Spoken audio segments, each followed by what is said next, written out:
Hello friends, good morning and welcome to my new blog. তো অনেক দিন পরে আবার ব্লগ নিয়ে চলে এসেছি। তো যাচ্ছি ট্যুরে, আর আমার তো ট্যুর ব্লগ করতে খুবই ভালো লাগে। তো কোথায় যাচ্ছি সেটা অবশ্যই তোমাদের সাথে শেয়ার করব। তো আজ 14ই মার্চ, আমাদের হাওড়া থেকে ট্রেন আছে, আর তার জন্য আমরা রেডিও হয়ে নিয়েছি। তো এখনই বেরোবো। তো কোথায় কোথায় ঘুরছি, কি করছি সবটাই তোমাদের সাথে শেয়ার করব। তো আশা করছি সবার খুব ভালো লাগবে, আর পুরো ব্লগটা অবশ্যই দেখতে থাকো।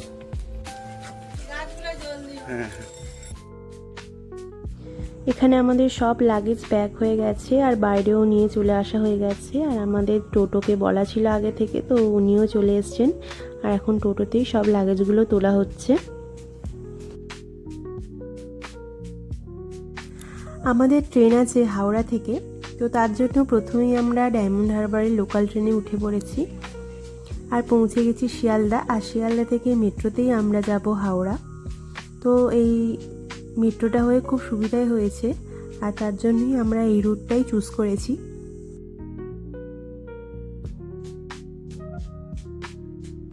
এখন আমরা ওয়েট করছি, কারণ টিকিট কাটতে হবে, আর টিকিট কাটা হয়ে গেলেই আমরা পৌঁছে যাব হাওড়া স্টেশনে।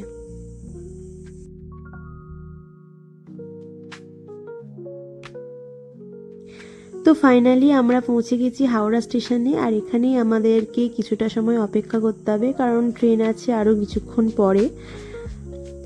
তো আরও অনেকে আসবে আমাদের গ্রুপের সবাই, আর আমার দিদি, জিজু, গুড্ডি ওরাও আসবে। আর এখানে আমরা মিউ আমোর থেকে এখন কিছু খাবার কিনে নিচ্ছি, কারণ খিদেও পেয়ে গেছে।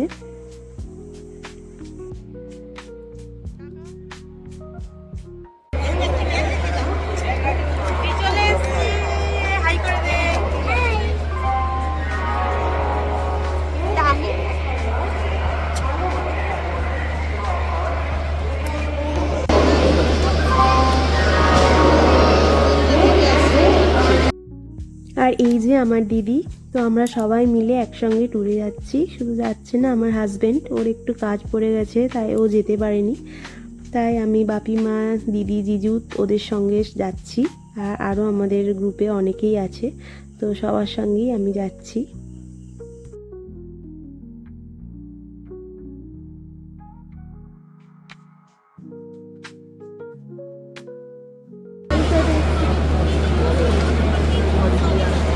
কি এটা?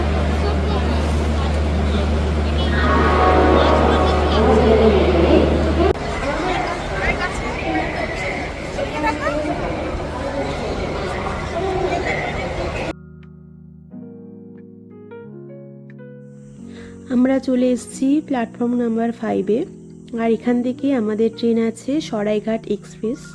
তো আমাদের ট্রেনটা একটু লেটেই চলছে, কারণ 4টের সময় টাইম ছিল, কিন্তু এখন প্রায় 4:35, কিন্তু এখনও আমাদের ট্রেনটা এসে পৌঁছয়নি। তো দেখা যাক কখন আসে। তো অনেক অপেক্ষার পর অ্যাট লাস্ট আমাদের ট্রেন প্ল্যাটফর্মে এসে গেছে। তো এখানে প্রচুর ভিড়ও আছে। অন্যদিন এরকম ভিড় আমি কখনোই হাওড়া স্টেশনে দেখিনি, কিন্তু আজ অনেকটাই ভিড় রয়েছে।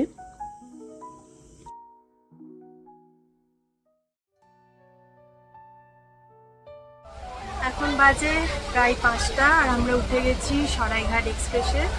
প্রায় 1 ঘন্টা লেট, আমাদের ট্রেন ছাড়ার কথা ছিল 4টে, আর এখন 5টা হয়ে গেছে। তো যাই হোক, আমরা সরাইঘাট এক্সপ্রেসে উঠেছি। তো তোমরা নিশ্চয়ই গেস করতে পারছো আমরা কোথায় যাচ্ছি। তো আমরা যাচ্ছি গুয়াহাটি। আর শুধু ওখানে নয়, আমরা যাচ্ছি ভারতের প্রথম রাজ্য যেখানে প্রথম সূর্যোদয় হয়, আমরা সেই জায়গায় যাচ্ছি, অরুণাচল প্রদেশ। তো সেখানকার সব ভিডিও তোমাদের সাথে শেয়ার করব। তো ট্রেনে তো আমরা অনেকক্ষণই উঠে পড়েছি, আর ট্রেনে ওঠার পর থেকে তেমন কোনো ভিডিও করা হয়নি, সবাই নিজেদের মতন একটু গল্প করছিলাম, কারণ অনেকদিন পরে দেখা হয়েছে। আর এখন আমাদের সময় এসে গেছে ডিনারের, আর বাড়ি থেকে আমরা চিকেন কষা, রুটি আর আলু ভাজা করে নিয়ে গেছিলাম। তো সেগুলিরই এখন সার্ভ করা চলছে।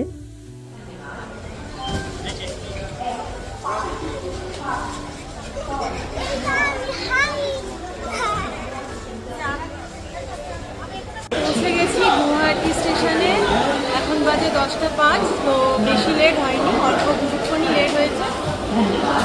পৌঁছে এসেছি গুয়াহাটি। এখন আমরা আমাদের হোটেলের দিকে যাব, আর তার আগে আমাদের গ্রুপ মেম্বাররা সবাই একসাথে দেখা করবো, আর তারপরে একসাথে আমরা হোটেলে যাব।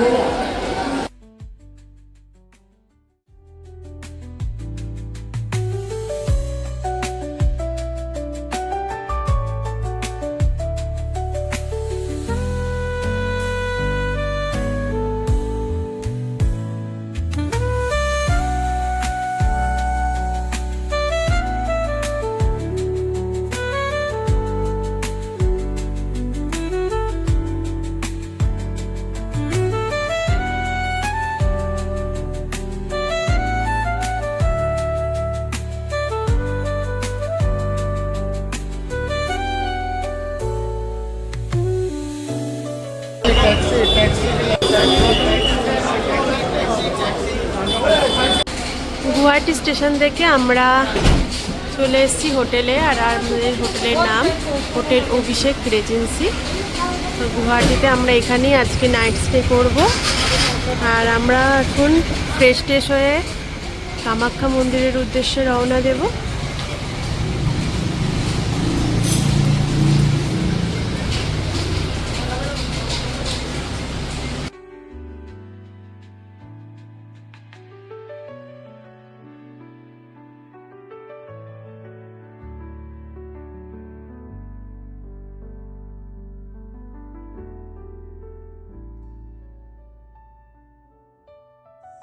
আর এই হলো আমাদের রুম। তো এখানে ট্রিপল বেড আছে, আমি বাপি মা তিনজনে থাকবো, আর দিদি জিজু গুড্ডি ওরা আর একটা রুমে থাকবে। তো মোটামুটি হোটেলটা ঠিকই আছে, পরিষ্কার পরিচ্ছন্ন, তো একটা নাইটেরই ব্যাপার।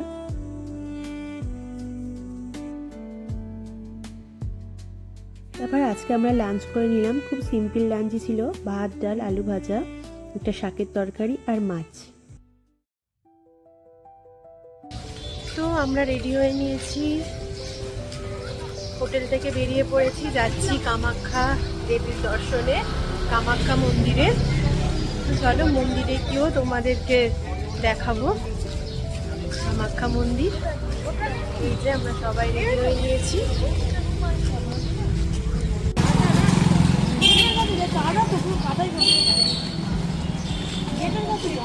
আমরা এখন আছি পল্টন বাজারে, আর এখান থেকে আমরা এই অটো করে যাব কামাখ্যা মন্দিরে।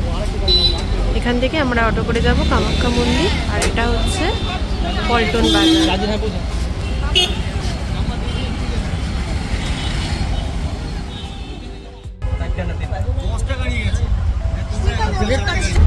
হ্যালো ফ্রেন্ডস, আমরা আজকে যাচ্ছি কামাখ্যা দেবীর মন্দিরে।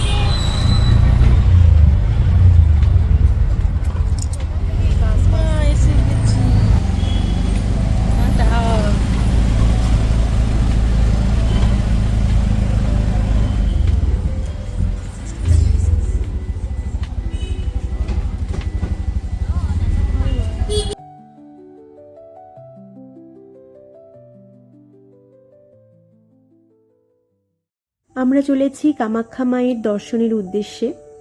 আর মন্দিরে যাওয়ার পথটা কিন্তু অনেকটাই সুন্দর, একটা ছোট পাহাড়ের উপরে এই মন্দিরটি অবস্থিত, আর তার জন্য সেরকম পাহাড়ি পথ, আঁকা বাঁকা পথে আমাদের গাড়ি চলেছে মায়ের মন্দিরের উদ্দেশ্যে। তো খুবই ভালো লাগছে যেতেও।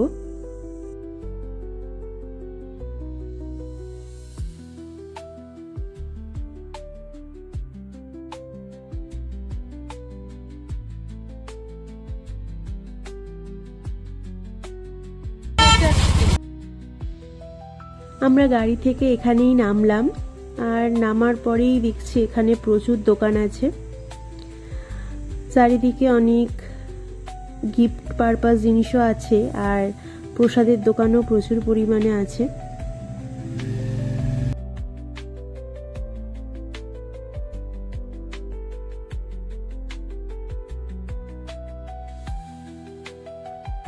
আর এই হলো মন্দিরে ঢোকার সিঁড়ি। তো এইখানে এই দোকানটা থেকে আমরা প্রসাদ কিনে আমাদের জুতো, ব্যাগ এগুলো সব ওই দোকানটাতেই রেখে আমরা মন্দিরের দিকে যাচ্ছি। 10 টাকার দুধ, 10 টাকার সিঁদুর, 10 টাকার প্রদীপ, 20 টাকার মালা হয়ে যাবে 100 টাকা। এটা 100 টাকা। ওই 100 টাকা দিতে পারবো না এমনি।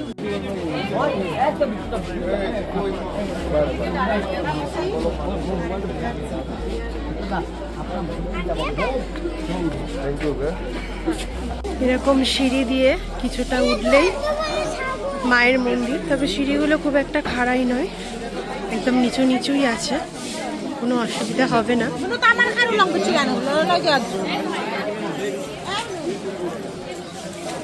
এই যে গেট, আমরা প্রবেশ করছি মায়ের মন্দিরে, আর এই হলো মন্দিরে ঢোকার প্রবেশ পথ।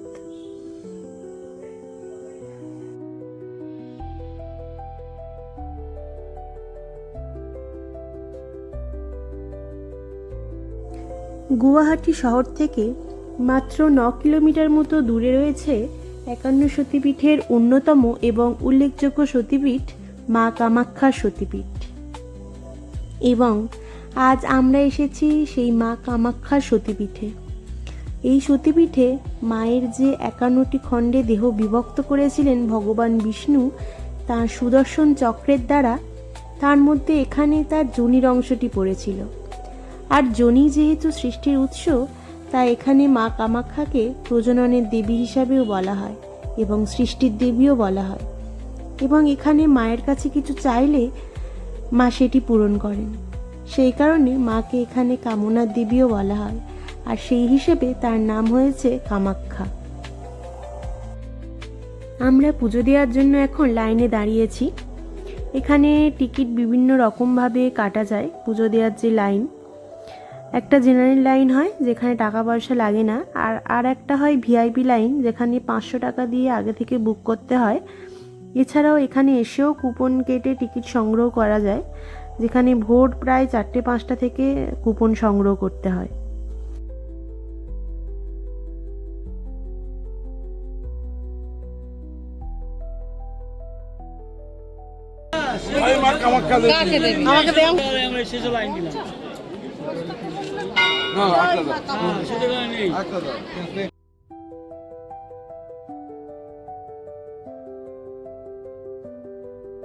তো মায়ের কাছে এসে মাকে খুব সুন্দরভাবে আমরা পুজো দিতে পেরেছি। আর এখন আমরা এখানে একটু ধূপ দিচ্ছি, কারণ ভিতরে তো ধূপ মোমবাতি এগুলো দেওয়ার অ্যালাউ নেই, তো বাইরে এসে এখানেই ধূপ দিতে হয়।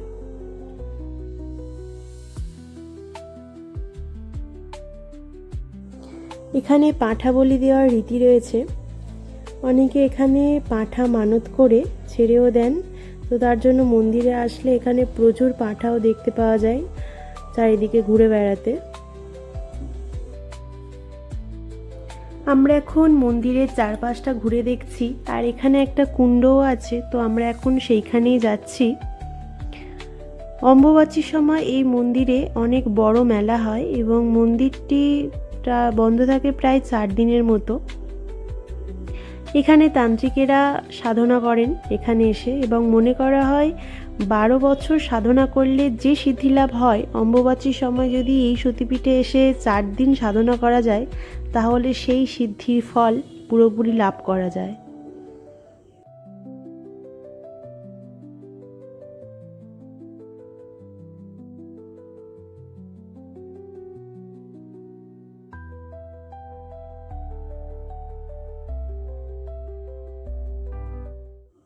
তো আমরা পুজো দিয়ে মন্দিরের বাইরে চলে এসেছি। এখান থেকে আমরা আবার গাড়ি ধরবো। আর এখানে মন্দিরের বাইরে অনেক হোটেল আছে, তো এখানেও আপনারা স্টে করতে পারেন, তাহলে সকাল সকাল পুজো দিতে বা লাইন দিতে অনেকটাই সুবিধা হবে।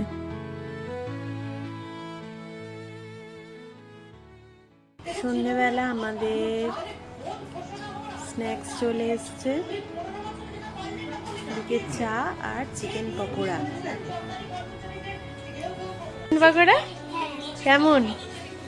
খা। তো অনেকগুলো খেয়েছিস শুনলাম, অনেকগুলো খেয়েছিস। দিদুন দিচ্ছে না, তোমার মাম্মাম কই? আচ্ছা এটা খাইয়ে দে।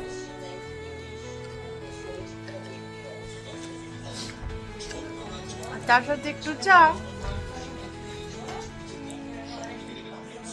খাও। এখন আমরা চলে এসেছি ডিনার টেবিলে, আর এখানে ডিনারে আমরা নিয়ে নিয়েছি রুটি, তো অনেকে ভাতও খাচ্ছে। তো হয়েছিল চিকেন, একটা সবজি, তো সেটা দিয়ে আমরা আমাদের ডিনার কমপ্লিট করলাম। আমরা ডিনার করে চলে এসেছি, আর এখন মোটামুটি 10টার মতো বাজে। আর আমরা সবাই তাড়াতাড়ি শুয়ে পড়ছি, কারণ কালকে অনেক সকাল সকাল আমাদের বেরোনো আছে। আমাদের 9টার সময় টাইম দেওয়া হয়েছে, তো তার আগেই সবাইকে রেডি হয়ে নিতে হবে। আর যাবো আমরা কালকে ভালুকপং, অরুণাচল প্রদেশের প্রবেশদ্বার ওটা, তো ওখানেই যাব। তো এখন আমরা সবাই ঘুমিয়ে পড়ব। তো আবার দেখা হচ্ছে কালকে। আজকের ব্লগটা আমি এখানেই শেষ করছি। সবাই খুব ভালো থেকো, সুস্থ থেকো। দেখা হচ্ছে নেক্সট ব্লগে। বাই।